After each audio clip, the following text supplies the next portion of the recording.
కొత్త సంవత్సరానికి నాంది పలుకుతూ ఆధ్యాత్మికతను పెంపొందించుకునే పండుగ ఉగాది. ఈ పండుగ రోజు చేసుకునే ఉగాది పచ్చడి షడ్రుచులతో కూడి ఆరోగ్యానికి మేలు చేస్తుంది. షడ్రుచుల కలయిక మనలోని భావోద్వేగాలకు ప్రతీక ఈ పచ్చడి. ఉగాది పండుగ రోజున ప్రతి ఒక్కరూ ఉగాది పచ్చడిని చేసుకోవడం ఆనవాయితీ. చైత్రమాస ఆగమనంతో ప్రకృతి పులకిస్తుంది. అంతటా కొత్తదనం సంతరించుకుంటుంది. నవచైతన్యానికి నాంది పలుకుతుంది. చాంద్రమానం అనుసరించే తెలుగువారి సంవత్సరాది ఉగాది. సంస్కృత పదమైన యుగాది కాలక్రమంలో ఉగాది అయింది. ఊ అంటే నక్షత్రం, గా అంటే గమనం.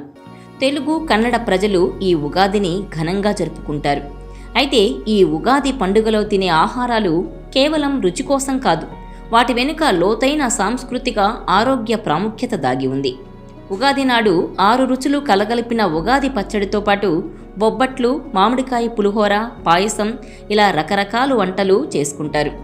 ఉగాది నాడు 6 రుచులు కలగలిపిన ఉగాది పచ్చడితో పాటు బొబ్బట్లు, మామిడికాయ పులిహోర, పాయసం ఇలా రకరకాల పిండి వంటలు చేసుకుంటారు. ఉగాది పచ్చడి తీపి, పులుపు, ఉప్పు, చేదు, వగరు, కారం కలిపి షడ్రుచుల సమ్మేళనంగా తయారవుతుంది. ఇది జీవితంలోని 6 రుచులను సూచిస్తుంది. బెల్లం, చింతపండు, ఉప్పు, వేప పువ్వు, మామిడికాయ, మిరియాలతో ఉగాది పచ్చడి తయారు చేస్తారు. అంటే కొత్త ఏడాదిలో సుఖదుఖాలను సమానంగా స్వీకరించే సందేశం ఇస్తుంది. ఇక వేప పువ్వు రక్తశుద్ధి చేస్తుంది. చింతపండు జీర్ణక్రియను మెరుగుపరుస్తుంది. మామిడి విటమిన్ సి అందిస్తుంది. వసంత ఋతువులో వచ్చే వ్యాధులను నివారించడానికి ఇది సహజ ఔషధంగా పనిచేస్తుంది. వేప పువ్వు ప్రత్యేకంగా తినడం కూడా సంప్రదాయంలో భాగం. చేదు రుచి ఉన్నా ఇది రోగనిరోధక శక్తిని పెంచుతుంది. డయాబెటీస్, చర్మ సమస్యలను తగ్గిస్తుందని చెప్తారు వైద్యులు. అలాగే కొత్త మామిడికాయలతో చేసే పులుసు లేదా పచ్చడి కూడా ఉగాది రోజు తప్పనిసరి. ఇది శరీరానికి చల్లదనాన్ని, విటమిన్లను అందిస్తుంది. స్థానికంగా ఈ సంప్రదాయం పట్ల ఉత్సాహం స్పష్టంగా కనిపిస్తుంది.